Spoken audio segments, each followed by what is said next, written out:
our skin or where we come from or what our background might be. Because, you know, obviously, if you're white, then there's something wrong with you that you have to solve. So goes the statement of the critical race theorists. I don't care if it's old school, and I don't care if it's politically incorrect. In this country, everyone ought to have the opportunity to succeed. I don't care what color you are, where you come from, what you believe, or who you love. America should be a place where everyone is welcome to make their contribution. And the fact that you might be white does not make you a bad person in the United States of America. Yes, ma'am.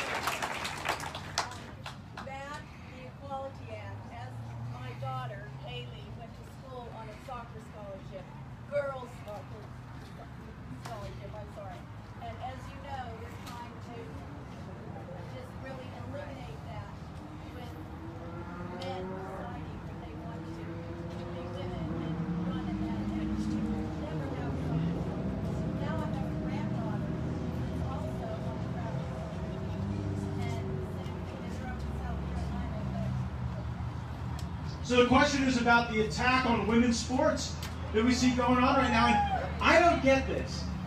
When I was in school, it would not have been viewed as a positive thing if the boys wanted to play girls' sports. That would have subjected you to ridicule, and perhaps rightfully so. But now it's more than a joke. It is a deprivation of opportunity for women.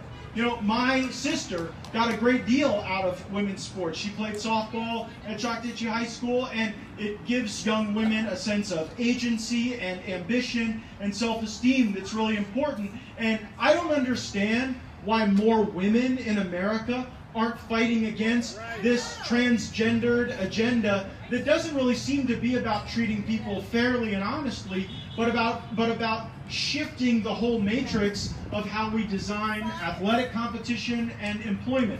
I don't think anybody should be subject to meanness because they're transgender. I think we should be nice to everyone. But that does not mean that we should have men dressing up like women in the women's bathrooms, in the women's locker rooms, and taking spots that should be reserved for women in sporting and athletics. Yes, sir.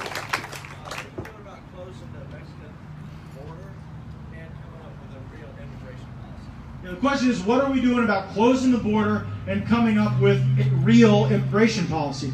I actually thought Trump had immigration right. We should evaluate immigration based on whether or not that immigration is beneficial to our country, and to not be sorry about that. And by the way, immigration is a strength of our country. We have a lot of immigrants in this community that make our community stronger, and I'm glad we have them. They should come legally. They should follow the law. They should learn English. Don't care if that's politically incorrect. This is a country where we speak English. I think that's an important part of saying that you want to be an American. When my son came over from Cuba, first thing he wanted to do was learn English. And I think that's a great thing. So, one, finish building the wall. Second, reignite the Trump asylum reforms where we get rid of catch and release. And if you have an asylum claim, you can make that claim. And we're the most generous country in the world when it comes to asylum, but you can await that claim in your home country or in a safe third country, not here in the United States of America. And then I do think we need to look at specific areas where we need immigrants to come do jobs legally. The problem is when they come illegally, they're getting paid under the table, and oftentimes they're suppressing wages of our fellow Americans. So a legal immigration system where we start from the proposition that we don't do immigration to help other countries or to help other workers, we do immigration to help our people.